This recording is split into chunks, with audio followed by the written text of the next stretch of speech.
Can you tell me what it was like to be part of the organization back when you were here? It gets better and better every year when I go back and think about how good it was. You hear that about how people, looking back, you become nostalgic. It was always great, but it's even better now because I'm come back here and I have an opportunity to be with some of the guys that helped make this whole thing possible. And you realize what a special thing it was, what a blessing it was. So I'm very thankful. I couldn't be happier, to be honest with you. This is a wonderful moment, wonderful time. And having been there, having won, it makes you understand what it would be like if they could get it going again.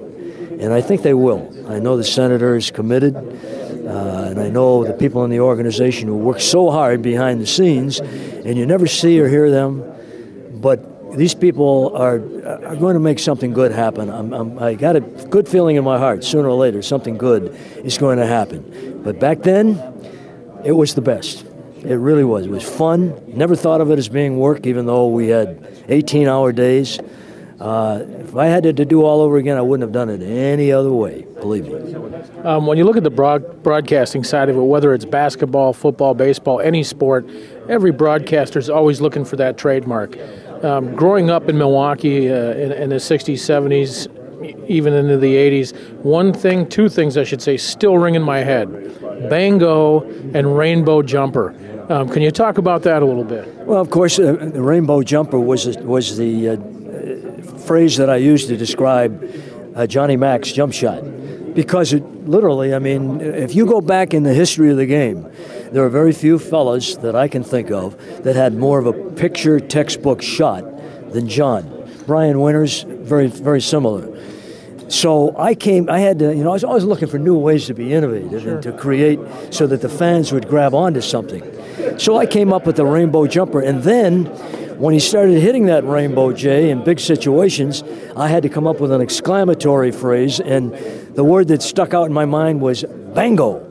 And so that's kind of the genesis of those two terms. Sure. When you talk to a lot of the players that are back here, they all played in different eras, but being an announcer, you've seen it all. How do you compare today's game as opposed to back when, the Bucks first came into the picture? Well, it's different. The players and athletes today are bigger, faster, stronger, but I don't think they're as intelligent. I don't think they're as smart about the game, how to play the game, the fundamentals of the game. And I think the reason for that is that a lot of them have been force-fed into the system.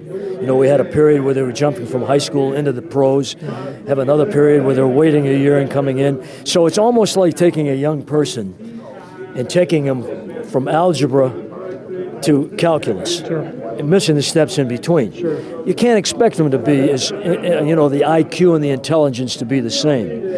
The other thing is that the players back then were hungrier in the sense that they had to survive.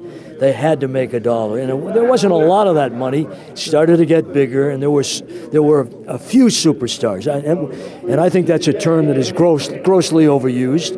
I think that when you talk superstar, you talk about very, very, very special people. I think of doctors and nurses and a few talents like Kareem and Oscar and LeBron and Magic and Kareem. I said Kareem, but Larry Bird. So we don't want to overuse that. But what we had back then were a lot of guys that played hard and knew how to play the game, and this was their life. This is what they did. And so that part of the game has changed. I think that the influx of the European player has helped our game because they're more cerebral in many instances, because they've been playing the game since they were kids at a high level, and they started out playing it fundamentally sound. Having said all of that, I don't think that it's impossible that it wouldn't evolve into that kind of a situation. But I think that we're still in the formative stages of that. And I think that the big contracts have had a lot to do with maybe taking a little luster away from the game. Sure. And I think that eventually that will probably diminish also, because players eventually have to get to a point where they rely on pride. Mm-hmm. And pride will drive you to be the best that you can be. And we had them back then. And we have them now too. But I just don't see it as much. Plus the game, when we won the championship in Milwaukee, was 17 teams. Now there are 30. There's a little dilution there. Sure. It's not quite the same. But the NBA is a great product because it's now an entertainment product. It wasn't nearly as much based on the event then as it is now. When you look at the 40th anniversary, bringing back together the anniversary team, how does it make you feel that they included, you from a broadcasting side of that? Makes me feel wonderful. Makes me feel very humble. I didn't expect to be here, but they told me as much as a year ago that they were going to do this and they would like to have me involved.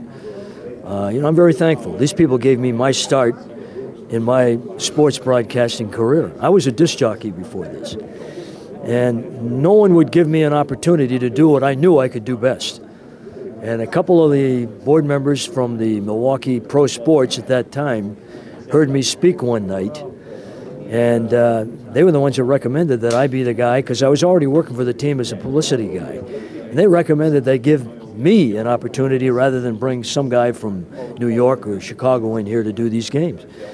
So I just took that as a great opportunity, and I've been ever thankful for them. One was our accountant, and one was our lawyer, Gil Pillay and Jerry Kahn.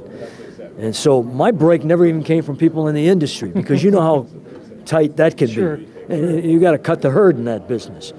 But if somebody else was nice enough to give me the break, so from that day forward till this day today, to come back here and be part of this community, which I love, which our MAC Fund has thrived in for so many years, it's a great honor, pleasure, and I'm truly humbled.